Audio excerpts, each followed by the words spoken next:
the mic. Get on the mic. Just get on the mic. Get on the mic, Mike.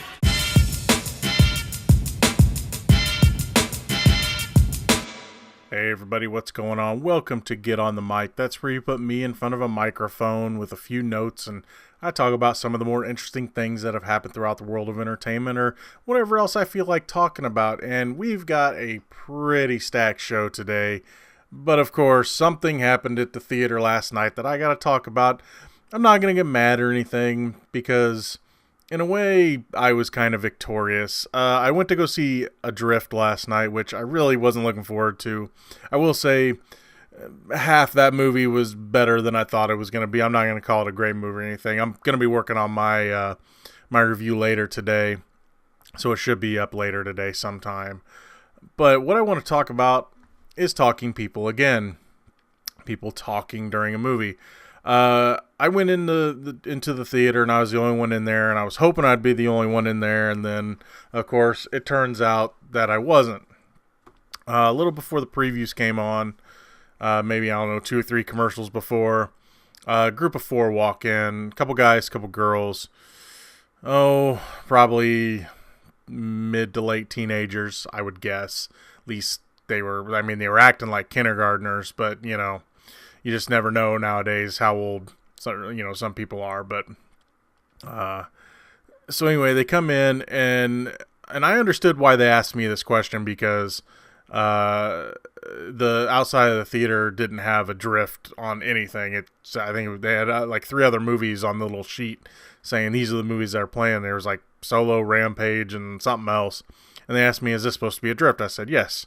And when one of the guys asked me, one of the girls like almost lost her shit. She's like, wait, what are you doing? Like she was like, this guy was annoying me or something like that. I don't know why she acted the way she was acting. It was weird. So anyway, they go and I'm on the way this theater setup is, there's a middle entryway with 2 on each side of it. There's 2 like sections of stadium seatings that go up, and kind of like a wall when you're walking in the entryway. So I'm on the right side. They're on the left side. The moral of the story, or the point of the story is, point of this part is, they are on the totally opposite side of the theater as me. And so right away, I knew they were going to be a problem. And they start talking and taking pictures with the flash, of course. Just talking. And even one of them even said, we need to be quiet. There's someone else in here. And of course, I knew that wasn't going to help anything. But of course, also that person that said that was still talking. So eventually, it was during the previews. And when a preview is being really loud and you can still hear people talking, you know you have a problem. And since theater employees, and I know some theaters do a good job at this, but some don't. When theaters don't check in to the theater enough, or they don't, I understand sometimes they don't have enough people or whatever. But they need to do checks during the movies. Just pop in and see if someone's annoying the audience, because nobody came into this movie the entire time. So they're yapping, yap. This is before the movie started. So I calmly got up. I calmly walked over there. I calmly walked up the stadium steps, because of course they were in the very back, because that's where the talkers go. And I politely said to them, would you please keep it down? I'm just trying to watch the movie. I would appreciate it if you'd stop talking. Thank you. Can you do that? And one of the guys, and this is, see, look, those that know me, like really know me, know that I'm a nice guy. But, those that don't know me, look, I'm not a violent person.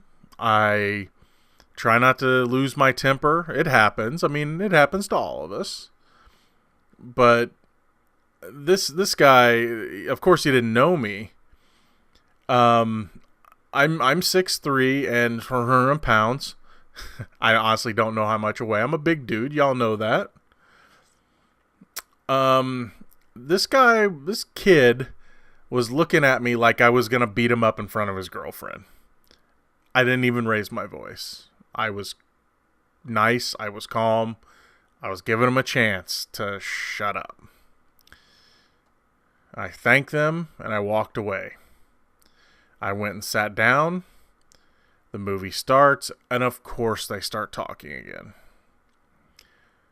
So instead of walking over there, eventually I tried to ignore him. I really did. I was like, maybe I can tune him out. Couldn't. The girls especially they weren't lowering their voices. Let's put it that way. So across the entryway, I didn't want to walk over there again. Across the entryway, I looked over there. I looked him dead in the eyes, and I said, I asked nicely before. I'm not going to ask nicely again. Please be quiet. And walked away. I don't know how, but it worked. I don't want to get somebody thrown out of a theater. They paid their money too, but it's, again, we have this discussion. When you go to a theater, why did you go if you just want to talk the whole time? You know, it's not... A theater's there, you should be there to watch a movie. And yes, someone might make the joke, well, you go there to do other things. You know what, fine. I don't care. That ain't my thing. I've never done that stuff in a theater. I don't care to do that stuff in a theater. If I go to a movie, when I'm paying for a movie, even as cheap as I'm paying for movies now with Movie Pass, I still am there for the movie. So, you know, I'm glad that I don't have to get angry. I maybe this will work next time too, to where I don't mind pretending to be intimidating. If it works. I wasn't gonna do anything to them kids or however old they were. Even if they're adults, I'm not gonna do anything to them. But if they think I am, then I'm okay with that. So that was my story from the theater last night. So yeah, we got a lot to talk about today. I've got a lot of notes here. I don't even know how many pages. So here's the things that we're going to be talking about on, believe it or not, the 30th episode of Get on the Mic. I still can't believe I've done 30. I've produced 30 programs. That's kind of a shock to me. So here's what we're going to talk about today. We're going to be talking about updates for Clerks 3, Mallrats, and Jay and Silent Bob Reboot. Emilia Clarke talks about her time on the Terminator set. Bond 25 has been confirmed, which includes a director, a star, and a distributor. We're also going to be talking about the big controversy in video games right now, which is about a game that appeared on Steam called Active Shooter. Then we'll be talking about Sesame Street suing the Happytime Murders. And then, sticking with the Happytime Murders, we're going to be talking about that Happytime Murders trailer. So the first story is updates on Clerks 3, Mallrats, and Jay and Silent Bob Reboot. During a Q&A for one of his Fat Man on Batman podcasts, Kevin Smith came out and revealed why Clerks 3 hasn't happened yet and why it probably won't be happening at all.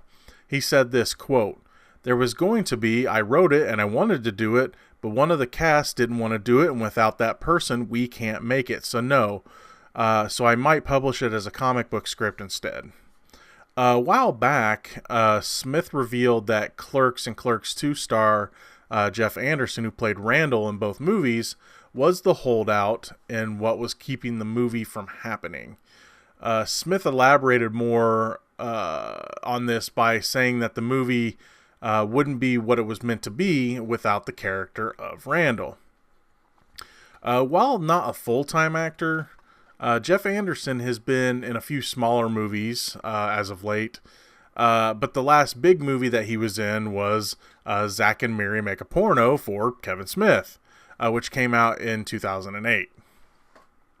While he was going to be involved at first, which the movie had an $8 million budget in place, Anderson backed out of the film altogether.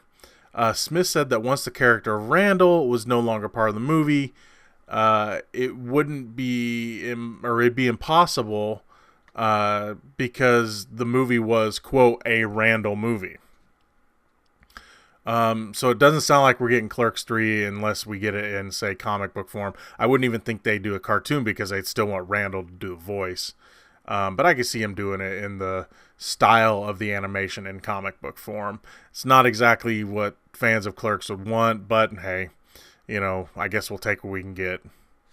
As for the movie Mallrats, which is the sequel to the cult classic Mallrats, Smith is having trouble getting that movie to come together. It was originally supposed to be a movie, but then he rewrote it as a TV series, but various networks and streaming services didn't really take to the idea. Honestly, that kind of surprises me that, say, Netflix didn't take the bait. I know that they've carried his movies off and on for a long time now. I know I've watched Clerks on there many a times, and I think they do pretty well on that kind of site, and people that haven't discovered it still can. As for Jay and Silent Bob reboot, Smith offered up a little bit of info on that movie as well. He said, quote, "We're doing a sequel to Jay and Silent Bob Strike Back, and it's called Jay and Silent Bob Reboot. It's us, it's me and Jay, so it's not really strictly a reboot in a way that people think of a reboot. If you remember, Jay and Silent Bob Strike Back, it was a movie in which Jay and Silent Bob found out Hollywood was making a movie about them, so they went across country to Hollywood to stop that from happening. He said that the project is supposed to move into production this August. When it comes to that movie, I have a feeling it's going to be very meta. I don't know if maybe in the vein of, say, a Deadpool, but I think the success of a Deadpool probably gave Kevin Smith a few ideas. So I could see that, just like as silly as Strike Back got, I could see Reboot, them making jokes. Say they're going to I have a feeling maybe they're going to reboot Blunt Man and Chronic. And I don't know. Who knows? There's many ideas I'm guessing there could be. But I have a feeling that movies like Deadpool are going to probably influence this next movie, which I'm totally fine with. I'm looking forward to it either way. Even though the last couple movies I've seen from Kevin Smith haven't been that good. I was not a fan of Tusk, and I wasn't definitely wasn't a fan of Yoga Hosers.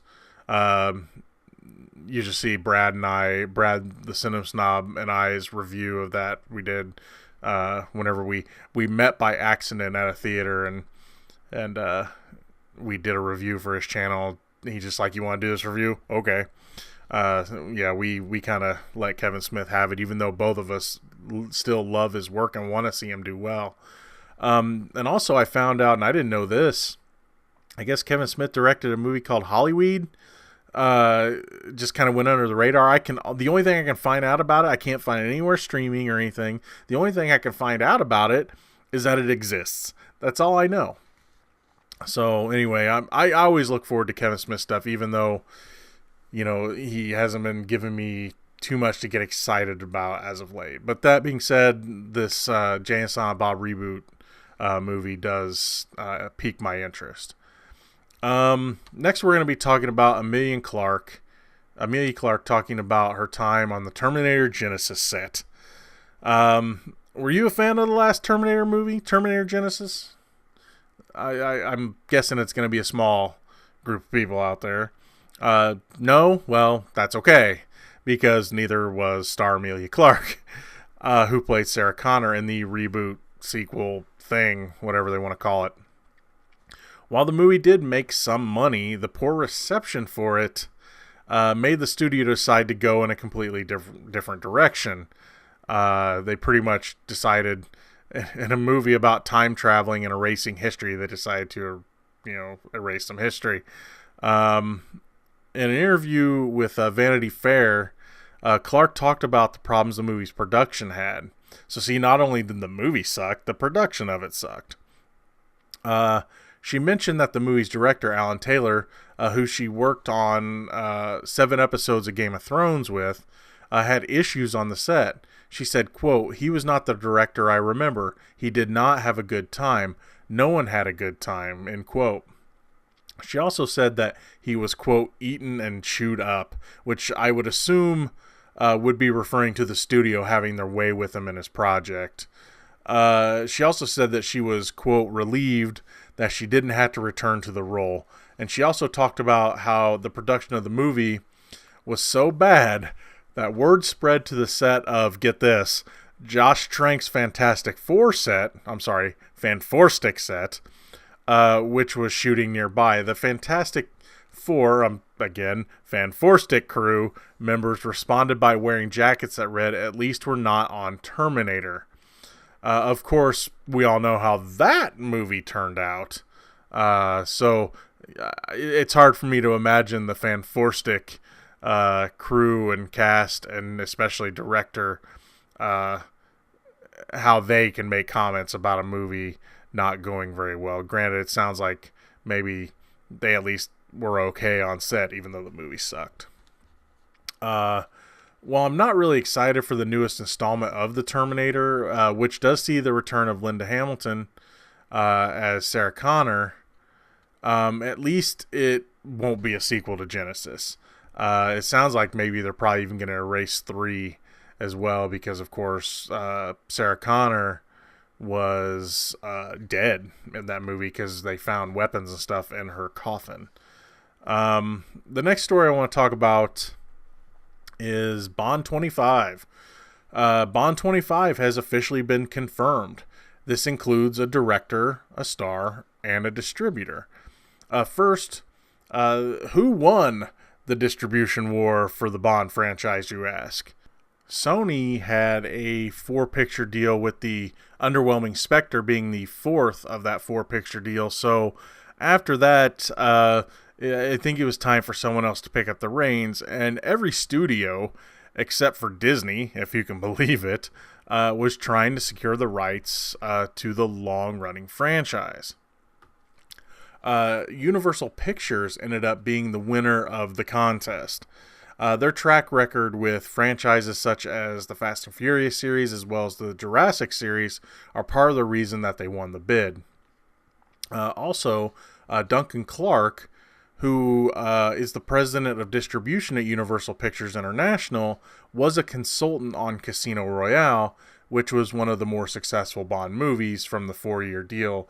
Some would argue it's the best movie from the 4-year deal, and of course some people are going to argue that Skyfall was the best, but it definitely wasn't Spectre or Quantum of Solace.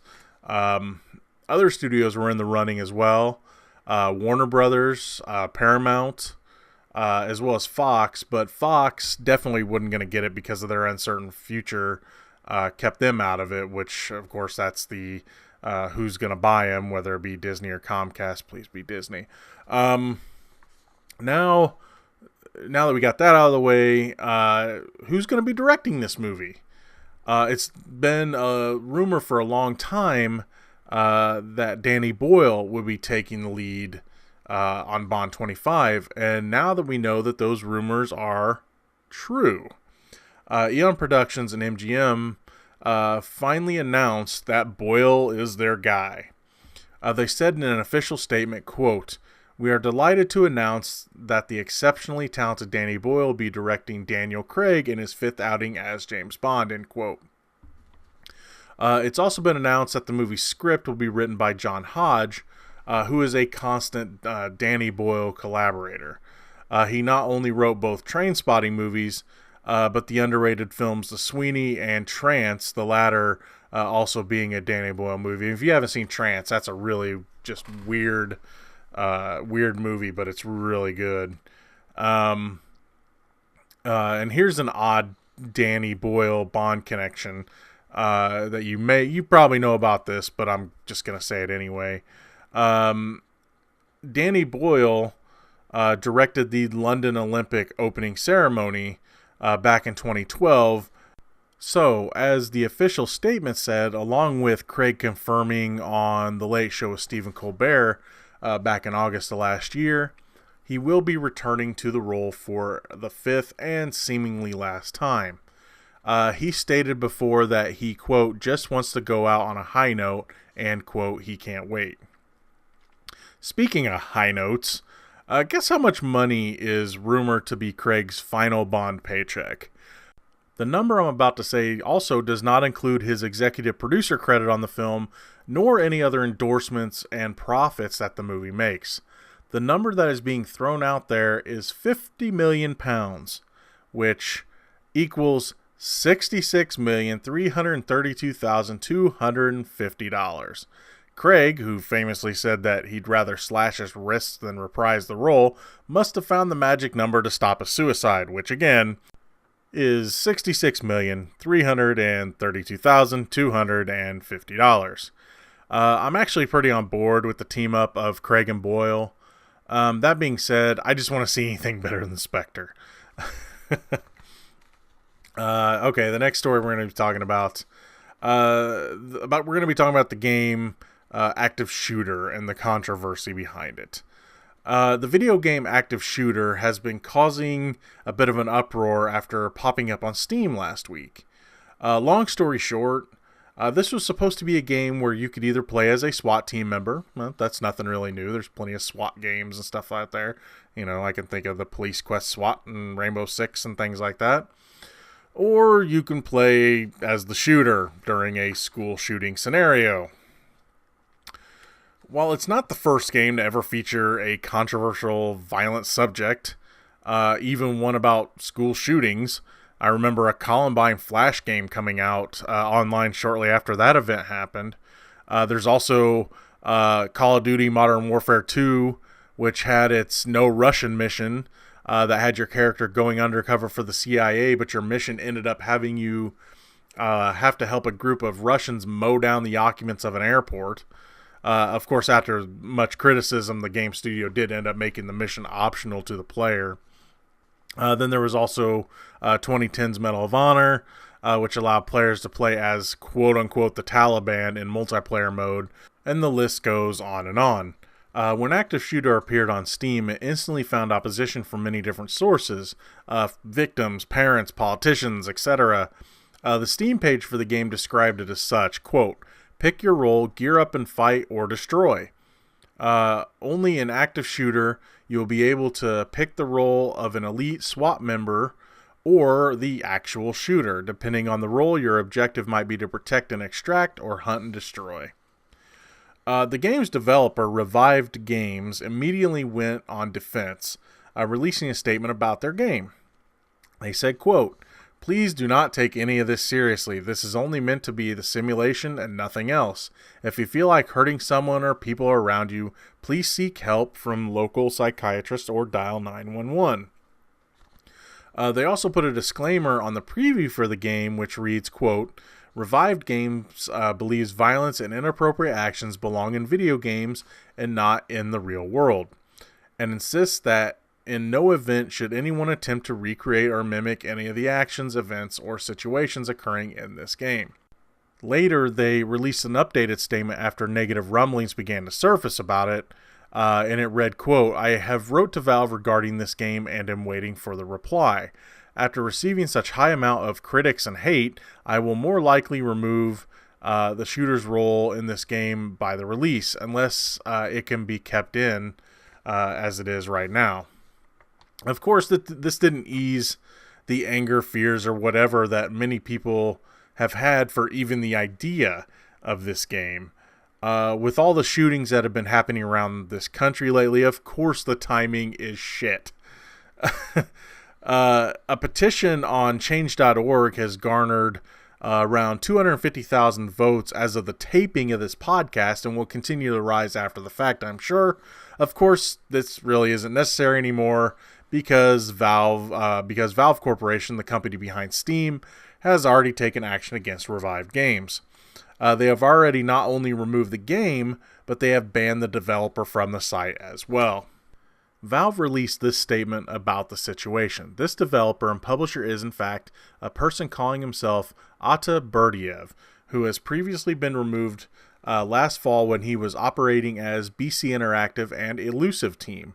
Ada, whatever it is a troll. With a history of customer abuse, publishing copyrighted material, and user review manipulation.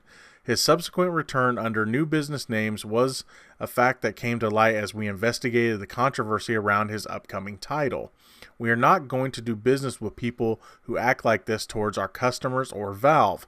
The broader conversation about Steam's content policies is one that we'll be addressing soon. That's a conversation that's long overdue, and one that I hope Steam users will have the opportunity to take part in.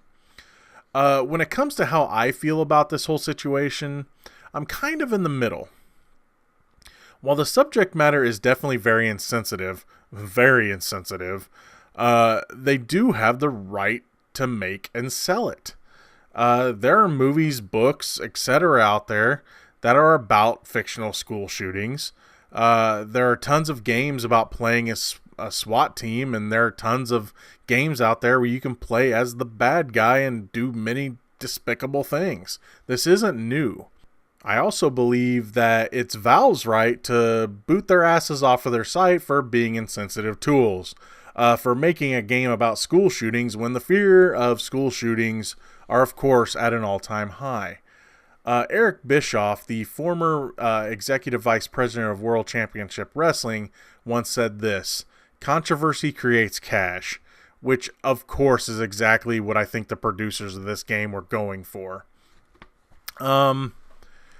Now, I can tell you how I have felt playing a game where the lines of morality are blurred. So I'm going to give you a little bit of personal experience here. There's a game, a third-person shooter, a really good third-person shooter called Spec Ops: The Line. It's one I really enjoyed, and I don't really want to spoil it for you if you've never played it, but the game's main theme deals with soldiers and PTSD. This game has 4 different endings depending on what you do in 2 different scenarios near the end of the game. One of those endings gives you the opportunity to open fire on fellow United States soldiers. And of course, me, not wanting to miss an ending, I completed that last scenario. And afterward, to be blunt, I felt like shit. Look, I know it's just a game. It's just a story.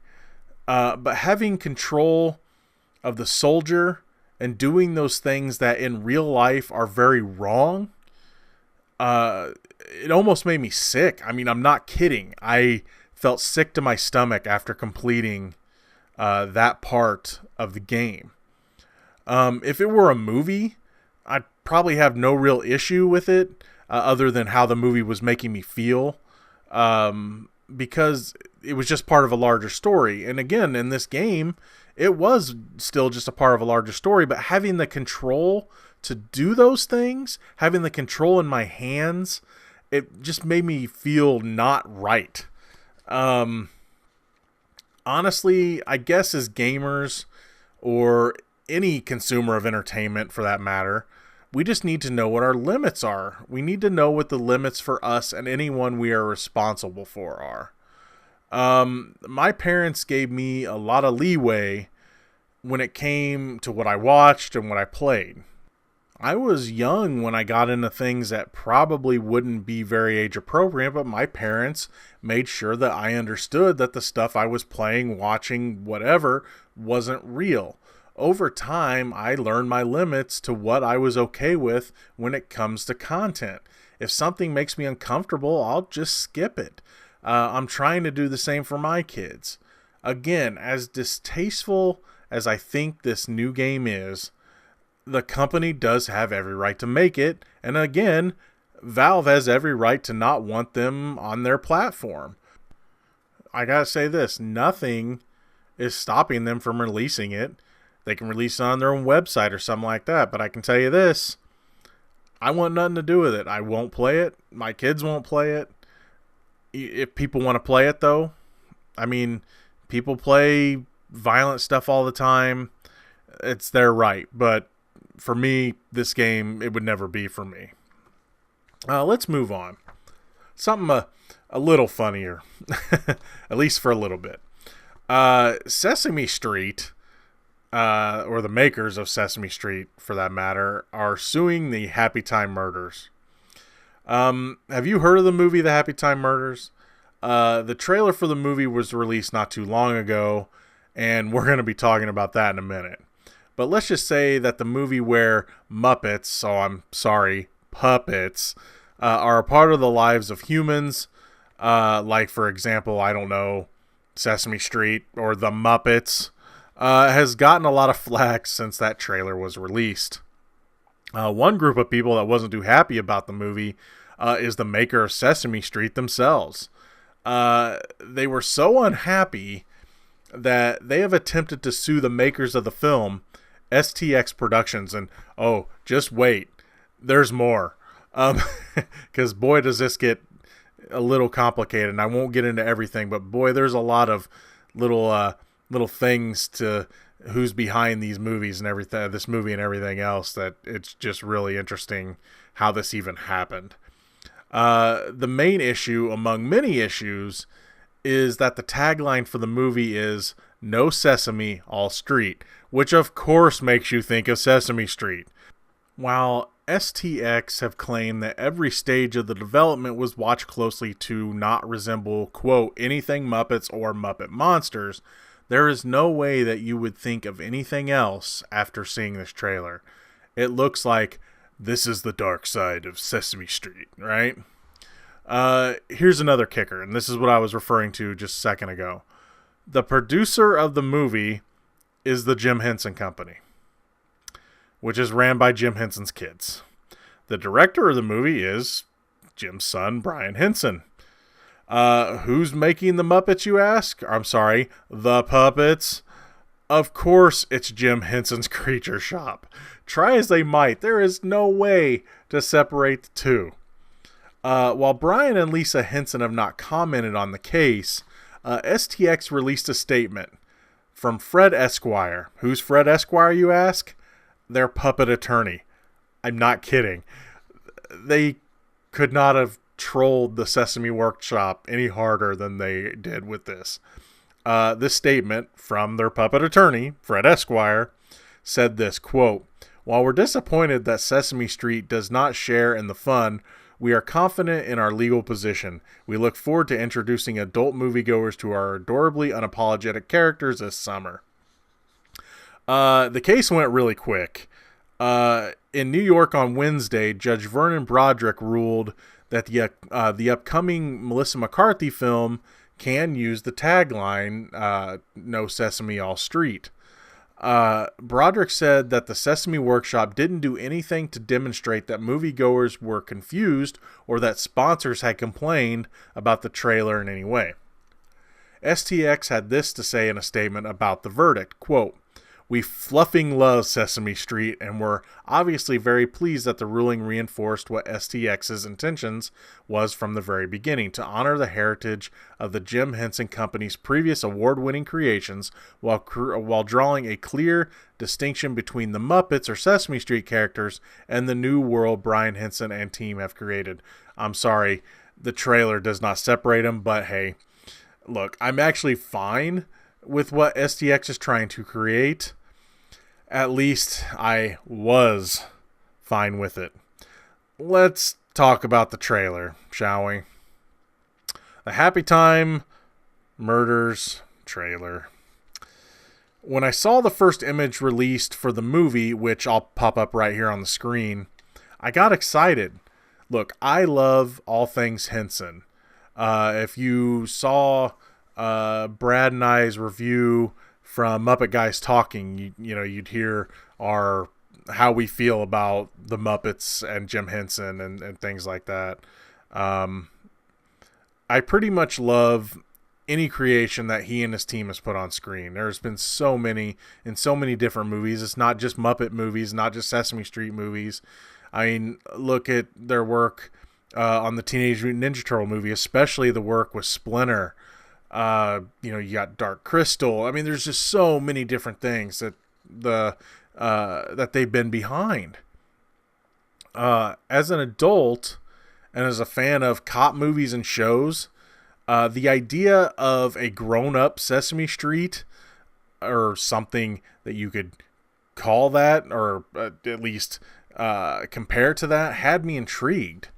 The first thing that I thought was, after seeing that image, was this. This could be this generation's Who Framed Roger Rabbit. Think about it. While they wouldn't be using the well-known characters, which honestly I would have been okay if they did, I would have loved to have seen characters like Kermit, Grover, and others alongside these new creations, showing us the, quote, other side of the street, so to speak.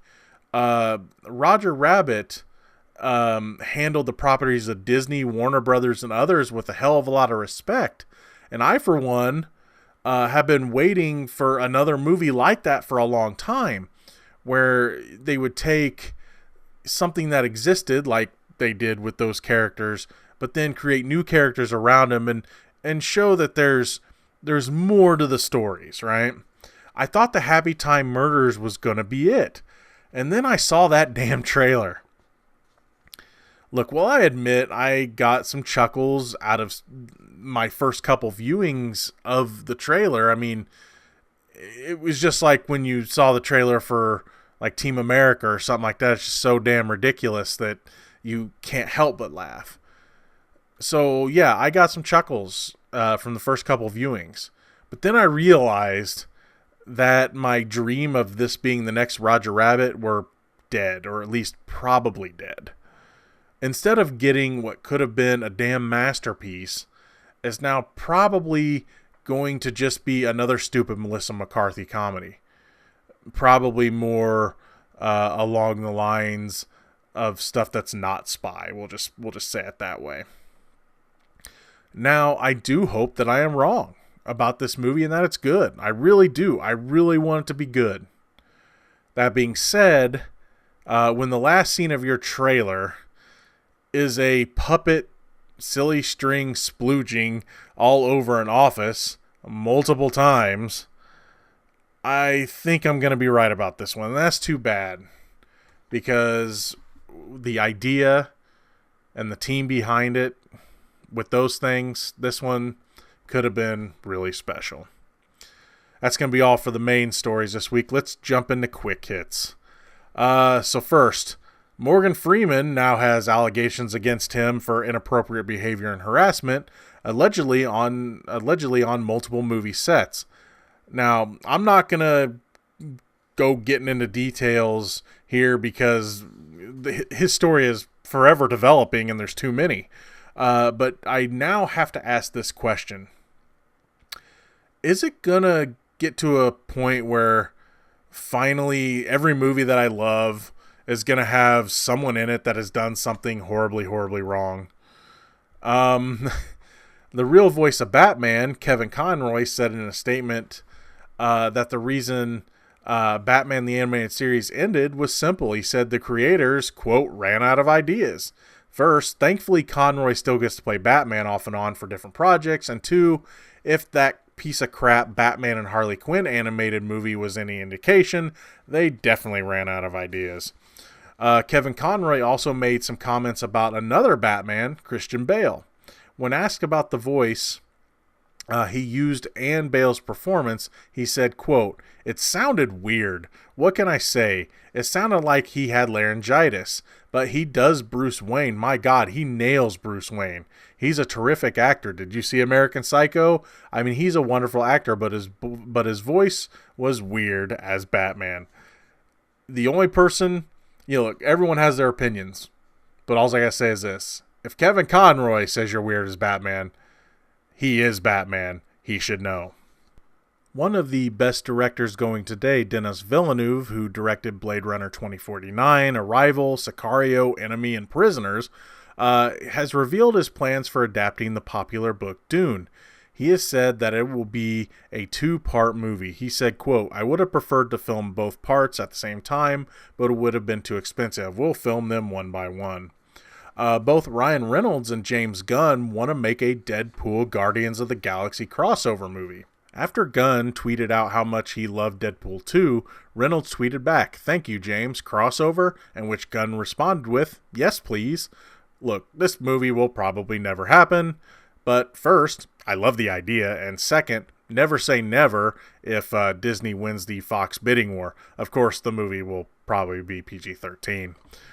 Is Billy D. Williams gearing up to return as Lando Calrissian back for Episode 9? During MegaCon Orlando, the 81-year-old Williams revealed that he is training 3 times a week and has started a whole new diet. Being that Han is dead, Luke is, dead, we know a Force Ghost is probably coming, and Carrie Fisher passed away, Episode 9 could use a little more original trilogy love. Plus, he's freaking Billy D. Williams. Also, after the love the character is getting after Donald Glover pretty much stole the show in Solo, Star Wars fans want more Lando. After actress Roseanne Barr made some stupid racist comments, ABC quickly canceled her returning show Roseanne. Actor Sarah Gilbert, who played daughter Darlene on the show, commented on the show's cancellation over Twitter. She said, "Roseanne's recent comments about Valerie Jarrett and so much more are abhorrent and do not reflect the beliefs of our cast and crew or anyone associated with our show. I am disappointed in her actions, to say the least. This is incredibly sad and difficult for all of us, as we've created a show that we believe in, are proud of, and that audiences love. One that is separate and apart from the opinions and words of one cast member." Though many wanted the show to continue without her, honestly, I don't think there is any way that could happen. It'd be hard to have a show called Roseanne without Roseanne, especially that show, Roseanne. Speaking of shows that probably won't survive without certain cast members, it's been reported that Andrew Lincoln could be leaving his role on The Walking Dead after the next season. Well, it looks like they're going to have to give Norman Reedus a lot more reasons to stick around, and from what I'm hearing, it could be about 20 million more reasons to stay, as in dollars. While I know people love Daryl, unless he was on his own spin-off show, I just don't think the character is strong enough to carry The Walking Dead. At least now the plot of the show won't be so predictable, though. My theory of, and seriously, I've had this since I think like season 2, my theory of the show is Rick gets sad, Rick gets mad, Rick gets even. Think about it. So my theory sounds like it's coming to an end. Of course, he's still in this next season, so here's to one more year of predictability. And honestly, I've given up on The Walking Dead after this last season. I'm just done. Jamie Foxx has been cast to play the lead in the reboot of Todd McFarlane's Spawn. He will be playing the role of Al Newman, changed from Simmons because of some lawsuit going on with the character name. While I'm not overly excited about this casting, I know that if he takes the role seriously, he'll probably be fine. The reboot of Spawn is being directed by Spawn's creator, Todd McFarlane, and is being produced by Blumhouse because, of course, it's produced by Blumhouse. Pretty much everything nowadays is produced by Blumhouse. James Marsden has been cast in the live-action animated hybrid movie Sonic the Hedgehog. It has not been released on whether or not he is voicing the title role or if he's just playing another human character. All I have to say is that I hope they leave Jaleel White out this time. After having to suffer listening to him for all these years as the character, the last straw being his voicing not 1, not 2, but 3 freaking characters in Sonic Underground, I've had just about enough. And lastly, the Crow reboot has hit another snag. Both star Jason Momoa and director Corin Hardy have left the project. Look, I know that this is a story about a resurrection and everything, but maybe it's time that we just let this one die. And that's the end of Quick Hits for this week. Now on to the channel update. Talking Movies continues. This weekend, as I mentioned earlier, I'm going to be talking about Adrift. That review should be coming shortly. Probably after the weekend because I don't think I can get back to the theater till at least till Sunday or Monday. We'll also be talking about Johnny Knoxville's new movie, Action Point. and the Insane Action Movie Upgrade, and hopefully some others. I'm gonna try to see some more movies on Netflix and stuff like that. I'm gonna be trying to watch Fahrenheit 451. I've been looking forward to that one. So that hopefully those will be coming soon within the next week or so. Geno's Bad at Games continues on the channel. I'm continuing my playthrough of Game of Thrones RPG. I believe I just finished chapter 10. Probably at least get a chapter or two in this weekend or so, hopefully. Got a lot going on this weekend. And, you know, I'm going to be hanging out a lot with the boys this weekend too. So we'll see how that goes. But I'm in chapter 10, liking one half of the story, not liking the other half. But now the stories have merged, so hopefully that'll be a little better. If you want updates on the channel, so I don't have to come up with a new video every time I want to say, hey, I'm going to be on this channel, or this video's coming up, or anything like that, follow me on Twitter and Facebook. I'm not the biggest Facebook fan anymore, so I don't post everything on there. Twitter's probably going to be the main source of where you can find out what's going on the channel. But you'll get the latest news not only from me, but also I'm going to be putting up news from my partnership with Heisenerd and our GB3 page as well. So again, follow me on Twitter, and I'd say follow me on Facebook too. You know, just in case I put some stuff there. But like I said, Twitter's probably going to be the main source of information for the channel, since they won't let our channels, our small little channels, have that little nice texting feature that all the big channels can take advantage of and tease their videos. It'd be nice to have that function, YouTube. Yeah, and you know, and also say, I think they're reviewing my channel. The little thing where it said, we'll get to it as soon as we can, now says it's under review. So hopefully I'll have some news on that soon, on whether or not I get my quote-unquote funding back, which I've never seen a dime from. So also I want to draw your attention to these other things. Of course, there's the Geek BCube channel. As I mentioned before, the GB3 podcast is on a bit of a break. I'm not sure what we're going to be doing with that. And then also, just because we're not doing that podcast doesn't mean there isn't anything on the channel. We just recorded earlier this week a very spoiler-filled tag team discussion about Solo, a Star Wars story. We talk about everything from what worked, what didn't work, and of course that final character reveal that has me very excited. And also we're making some other plans for the future. We got a few ideas we're kicking around for that channel. As of right now, a lot of what we're probably going to be doing is some tag team reviews and discussions about movies and other things. But we're working on some stuff. Also, I do want to draw your attention to my partner in crime, Heisenerd's channel, where he does gaming live stream and Let's Plays. He has a podcast called Heisenerd Speaks. Also, we are going to be returning to the D&D world on his channel, as Heisenerd and I play a little co-op next week and finish up the Chronicles of Mystaria. It's going to be Monday night, probably around 8 p.m. Central. Also, if you want me to play as a certain character in the game, comment down in the section below who you want me to be. I believe there's a fighter, a mage, a thief. I can't remember what all. I think there's a dwarf. I will say this, though. Bill will probably want to be the cleric, so you probably can't vote for the cleric. I don't have any real preference. If you guys want me to play as a certain character, let me know, and I'll see what I can do. But that's going to be about it. Guys, as always, I want to thank you so much for the support of this channel. Thank you for helping me try to keep the channel as fun as possible. There's a lot of crap going on right now. You know, I mentioned the Roseanne Barr thing. People are using social media and YouTube and everything else as a platform to just be mean. You know, after Roseanne gets in trouble, I guess Samantha Bee got in trouble for making a comment. I'm not going to repeat what she said. You know what she said. And to me, I just don't... I'm okay with comedy. I really am. But there just comes a point where it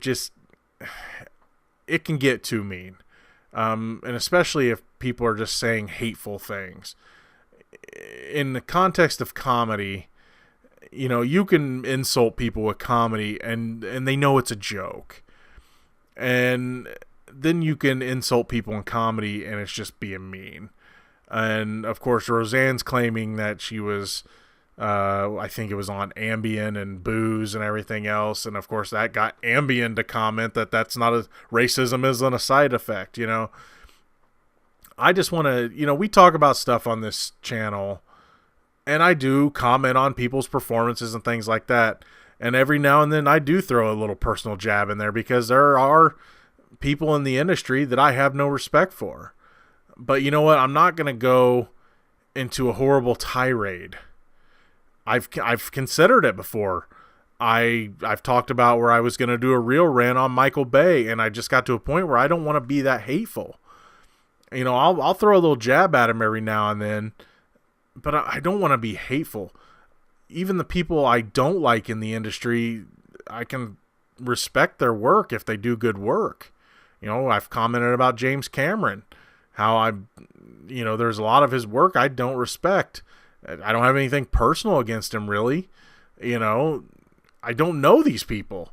I just want this channel, as I've mentioned before, to be a place where we can have fun and we can joke around and have fun. I just don't want it to be a place for trolls, a place for hate. And if trolls want to come to this channel, I'll address them once. And if they're cool about it, I've had people make comments on this channel where they came in guns blazing, and I just said to them, look, this ain't the place for that. You want to talk about something? Let's talk. And then we talked and everything was cool. And I think that's what these channels and these formats and these social medias need to be. They need to get back to what they're supposed to be, which is just a place to connect and a place to have fun. I know I sound like that stupid Facebook commercial that they're running right now, where they're having to defend the fact that they let all of our information get out, but I want to just have fun. I want this to be fun. And for those of you that respect that and keep to that, I love you guys. For those that don't respect that and don't want to be, just don't want to be cool on this channel, this ain't the place for you, as I've said before. Guys, that's going to be it for Get on the Mic this week. I hope you guys have enjoyed this program. It was a busy program, or it was a busy week getting this program ready. I hope you guys liked it. I will talk to you guys next week again. Make sure to watch the channel this weekend for the latest movie reviews, Gino's Bad at Games, and anything else that I decide I want to put on the channel this weekend. If you like this channel, if you like what you've heard here, please feel free to like the channel, comment, subscribe, however, all that stuff, that stupid little bell that I don't understand. Hit that too. Why not? YouTube keeps changing the rules. It's just, if they tell you to hit it, hit it. And hopefully you guys like the channel. If you like the channel, share it with your friends. I'd like to see the channel grow again. I'd like to see Bill's channel grow too. There's some other smaller channels out there that I'd like to see grow as well. And, I might mention them next week, some channels that I watched that I don't think are getting the love they deserve. So maybe I'll do that next week, where I talk about a few channels that I think people should be paying a little more attention to. That's going to be all for this week. Thank you so much for listening. As always, I'm the Reel Geno, Geno Reynolds. See you next time. Peace.